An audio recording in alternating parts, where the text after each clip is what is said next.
Сәлеметсіздер ме, құрметті студенттер, білім алушылар, қазақ тілін меңгеремдеушілер. Бүгінгі біздің тақырыбымыз жинақтық сан есім. Кейбір әдебиеттерде оны жинақтау сан есімі деп атайды. Сегодня мы будем с вами говорить о собирательных числительных в казахском языке.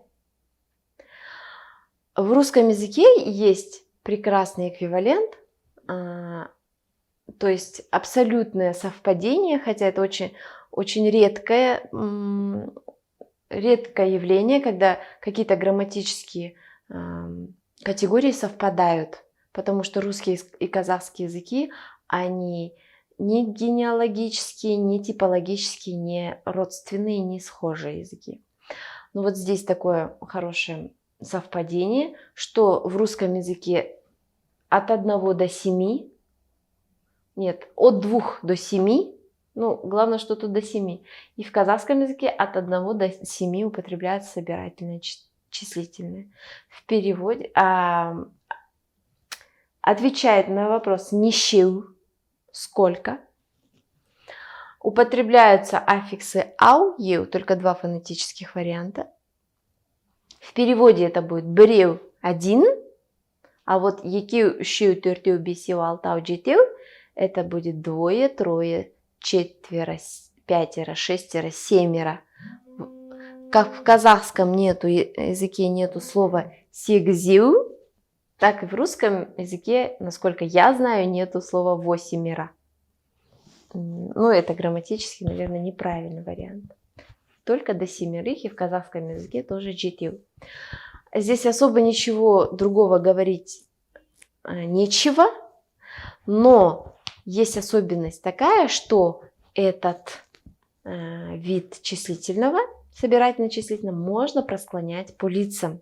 И он употребляется иногда в разговор, не только в разговорной, вообще в речи, в казахском языке.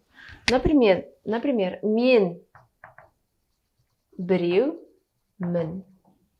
«Мен біреумін». Я один. Сколько тебя? Сколько вас? «Мен біреумін». Я только один сегодня, например, на уроке. «Сен нешеусің?» «Біреусің». «Сіз нешеусіз?» «Екеусіз». Вас 2. «Ол нешеу?» «Ол біреу». Ну вот про «мен», «сен» и «ол» разве что в какой-то, например, речи художественной с переносным смыслом, то в остальных случаях мы употребляем только «біреу», наверное, потому что «я», «ты», «он». Только в «сіз», в уважительной форме можно сказать «сіз екеусіз», «ол екеу». Ну, тоже можно в каких-то случаях, в каком-то контексте. Я просто хочу, чтобы вы знали, что вот это собирательное числительное можно просклонять по лицам. Біз үшеуміз. Настрое. Сендер төртеусіңдер. Вас 4.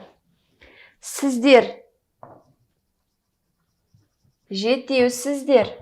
Вас 7. Және олар алтау. Их 6. Смотрите, в третьем лице не будет никакого личного окончания. Вот такие особенности собирательного числительного, которые отвечают на вопрос «нищил». И вообще данный вид числительного употребляется в большинстве только для того, чтобы ответить на вопрос «нищил».